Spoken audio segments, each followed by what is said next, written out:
ধন্যবাদ জানাতে চাই কলিলুর স্যারকে। উনি আমাকে কনসিডার করেছেন এত সুন্দর একটা মুহূর্ত। আর এমপি কাপ 2025 জঙ্গিপুরে আমি বোধহয় প্রথমবার এসেছি। দারুণ লাগছে, ভীষণ সুন্দর একটা মুহূর্ত এই শীতের দুপুরে এরকম সামনে ক্রিকেট ম্যাচ। আর দেখছি যে ঝাড়খণ্ডের সাথে এই জঙ্গিপুরের সব ক্রিকেটার্সরা প্লেয়ার্সরা খেলছে। আমার তরফ থেকে সবাইকে, প্রত্যেকটা খেলোয়াড়কে, প্রত্যেকটা প্লেয়ারকে, টিম মেম্বারকে অনেক অনেক অভিনন্দন।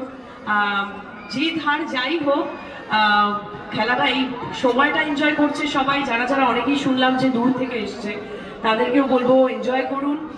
নতুন বছর পড়েছে আর এই বছরটা একদম সুন্দরভাবে শুরু হচ্ছে। আর আমি এটাও বলবো যে আপনাদের সবার আশীর্বাদে আমার অনেকগুলো ছবি এবারে রিলিজ হচ্ছে। আর আপনাদের ভালোবাসার জন্যই আজকে শ্রাবন্তী হয়ে উঠতে পেরেছে। আপনাদের ভালোবাসা ছাড়া আমি অবশ্যই কিছুই না।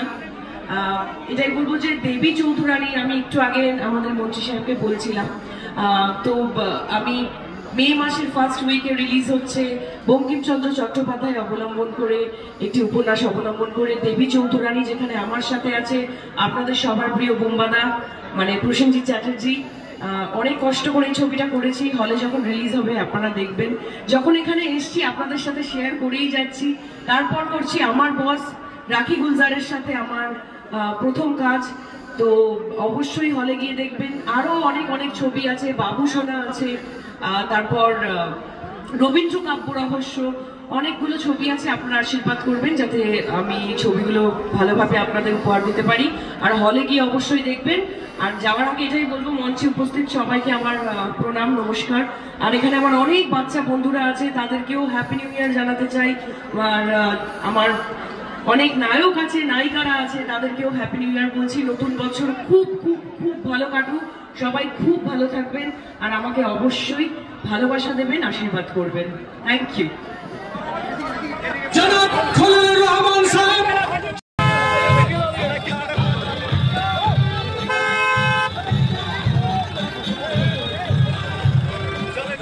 জিতলো আর কি। প্রথমে আমি কংগ্রাচুলেশন জানাই। তারা জিতেছে, ভালো খেলেছে। তারা হয়তো আমরা মনে করছি যে কোনো মানে একাডেমিতে ছিল না, কিন্তু তারা একাডেমি হয়ে এসছে। তারা প্রশিক্ষণের মধ্যে দিয়ে ছোট থেকে বড় হয়েছে এবং তারা প্রতিটি ম্যাচ ভালো খেলেছে একবারে ফ্রম বিগিনিং। এবং তারা মানে কোনো ম্যাচে কিন্তু ডিফিট হয়নি, সবটা ম্যাচে উইন করেছে।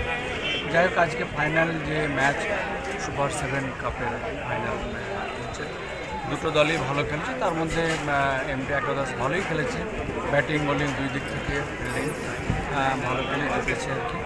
উভয় দলকে আমি ধন্যবাদ জানাচ্ছি এবং সবথেকে বেশি করে আমি ধন্যবাদ জানাচ্ছি আজকের মাঠের যে দর্শকবৃন্দ এসেছে, যেনারা ভালো খেলা উপভোগ করলেন এবং খুব সুশৃঙ্খলভাবে তিনারা মাঠে থেকে প্লেয়ারদের উৎসাহিত করেছেন, দুটো দলকে উৎসাহিত করেছেন।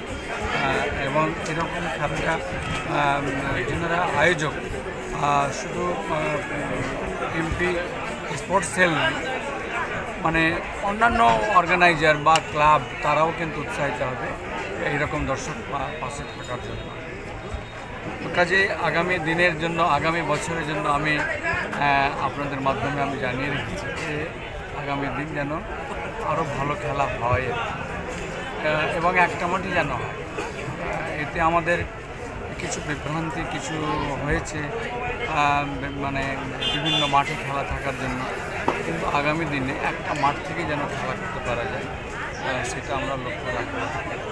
পাশাপাশি আরও যেন সুসংগঠিত, সুশৃঙ্খল এবং সকলকে নিয়ে আমরা সর্বস্তরের নেতৃত্বকে আগে নিয়ে আমরা আলাপ আলোচনার মধ্যে দিয়ে আমরা আগামী বছরে খেলাটা করব। তাতে বিভিন্ন ক্লাবও থাকবেন, বিভিন্ন বিধানসভা থেকে বিভিন্ন বিধায়করাও থাকবেন। এবার সেই সুযোগটা পায়নি, কারণ হাতে মাত্র একটা সপ্তাহ আমাদেরকে টাইম দিয়েছে। তার মধ্যে আমাদের বিভিন্ন পার্টির কর্মসূচি থাকার জন্য আমিও স্থিরভাবে কোনো একটা জায়গায় বসতেও পারিনি। প্রতিদিন সকাল থেকে সন্ধ্যা পর্যন্ত বিভিন্ন জায়গায় ছোটাছুটি করতে হয়েছে। যাই হোক, আজকের আমি সমস্ত দর্শকবৃন্দ, সমস্ত আমি মিডিয়া বন্ধুদেরকেও সমস্ত প্রশাসনিক বন্ধুদেরকেও এবং আমাদের যারা নেতৃত্ব সর্বত্রিস্তর পঞ্চায়েতের নেতৃত্ব যারা আছেন সকলেই ছিলেন বলতে পারা যায়। বিধায়করা অনেকেই ছিলেন। আমাদের মন্ত্রী সাহেব তিনি একদম শুরু থেকে শেষ পর্যন্ত ছিলেন। এরকমভাবে যেভাবে উপস্থিত থেকে সকলে খেলাকে উৎসাহিত করেছেন। আমি আরও একবার সকলকে ধন্যবাদ জানাচ্ছি এবং আগামী দিনের জন্য আবারও আমরা অপেক্ষায় রয়েছি। স্যার, ক্রীড়াপ্রেমী যারা তারা জঙ্গিপুরে একটি একাডেমি বা প্রশিক্ষণ কেন্দ্র বিশেষ করে খেলার জন্য চাইছেন বা দাবি জানাচ্ছেন। নিশ্চিতভাবে আমাদের যে সুপার 7 ফেডারেশন অফ ইন্ডিয়ার যিনি শ্রীকান্ত শর্মা তিনি একটা কথা বলেছেন আগামী দিনে ওই সুপার 7কে ওয়ানডে টিমের মধ্যে খেলানো যায় কিনা তার একটা প্রয়াস তিনি জঙ্গিপুর দিয়ে শুরু করার কথা একটা প্রাথমিক আশ্বাস দিয়েছেন। কিন্তু এটা বোর্ড থেকে অনুমোদন পাওয়ার বিষয় রয়েছে। নিশ্চয়ই আমরা আমাদের দিক থেকে চেষ্টা করব যেন সেই খেলাটা আমরা পাই। পাশাপাশি থাকলো ক্রিকেট একাডেমির বিষয়।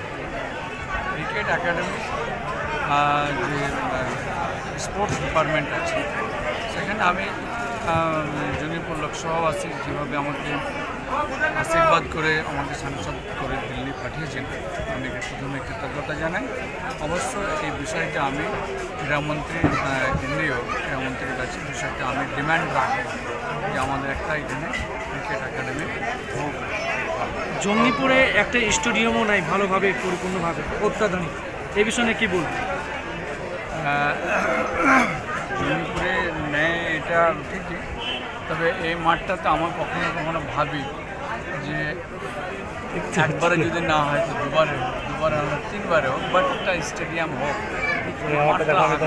ছোটো তো যাই হোক, আপনারা বললেন ভালো হলো, আমি উৎসাহিত হলাম। যদি আরও কোনো পাশাপাশি কিছু পাওয়া যায় তাহলে সেটা দেখব। তবে যদি আমাদের কেন্দ্রীয় মন্ত্রক ক্রিকেট একাডেমি হিসেবে গ্রহণ করে নেয় তাহলে ওদের মধ্যে সব চলে আসবে। Thank you sir.